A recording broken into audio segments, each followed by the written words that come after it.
Thank you, Chairman. One of my biggest challenges with this bill is that it takes $1 billion that we could be spending on our public schools where, to your point earlier, we know most kids will not get an ESA, but most kids will be in the public schools because those are the only schools they have a right to attend. And that's $1 billion that could go to a $3,000, $4,000, potentially $1 pay raise for teachers. We heard from the agency last week that that is our biggest challenge, really, is keeping teachers in the classroom. While we are considering a bill to put more money in our schools, it doesn't meet the moment, not the moment of crisis that our public schools are in. It doesn't take our teachers to what they need to be paid across the board. And so what I see in this bill and what I see too often come through this committee, this is my biggest frustration, is vendors making a lot of money. And I want to point out in this bill some of those provisions that really shouldn't be in here. And so I'd like to ask you about them. On page 28 of the bill, it allows for this education assistance organization, which is my understanding can be for profit, to solicit and accept gifts from any public or private source. And nowhere in this bill is it required that those gifts be revealed as to who the source of the funds are. So anonymous gifts that the vendor can solicit and accept. I did a search of all our laws. I can find nowhere in law where we allow a government contractor to solicit and accept gifts, which I think sets us up for bribes and grift. And so I would ask you to take a look at page 28 and ask why we would open up this government contractor for these anonymous gifts, unless you have an answer now. Yeah, what we provide for is the outside organizations or philanthropic efforts to help offset the cost and to improve and help fund the program if that's a source of resources. Is that what you're referring to? There is a provision in here that says the comptroller can accept gifts, and I believe those would have to be disclosed under public information requests, though it doesn't say specifically in the bill. But for a private vendor to be able to solicit and accept gifts, that's new. I've never seen that in statute before, and that is concerning to me. Okay. A second part in this bill that I want to bring your attention to is page 10 of the bill. Okay.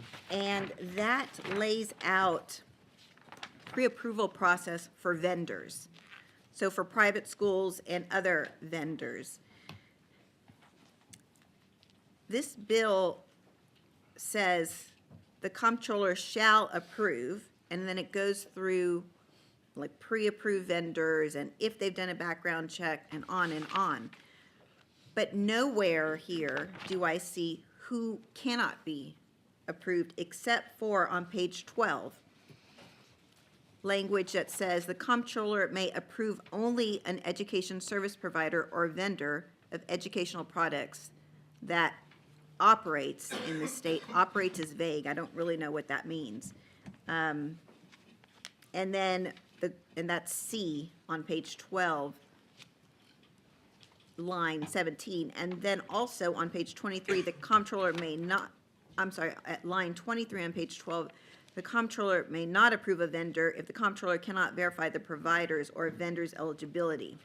So again, back to 10, this lays out who shall be approved, and including if somebody has submitted a criminal background check, they shall be approved. Nowhere does it say someone who doesn't pass a criminal background check shall not be approved. Nowhere does it say that if an if an organization is not in good standing with the agency, they shall not be approved. And so this opens the door wide to all types of vendors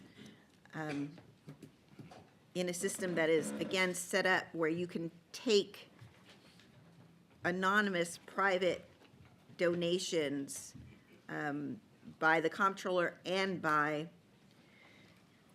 the education assistance organization. Well, certainly, the bill requires that if there is a hit on a background check or criminal history report, that people are not eligible.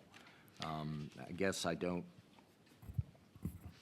really understand what your question is. Well, I'm saying it doesn't say that. So I'm saying it may be the intent, and my guess is, and I assume it is your intent to say the people who are not required to be accepted are actually excluded, but the bill doesn't say that. The bill just says who shall be approved. It doesn't say who shall not, who cannot, unless they don't operate in the state, which is on page 12. So I'd ask you to look at that, because if your intent is to tighten it, then it needs to be changed. Okay. I want to go back to this line on page 12 that says they have to operate in the state. That is vague. And perhaps the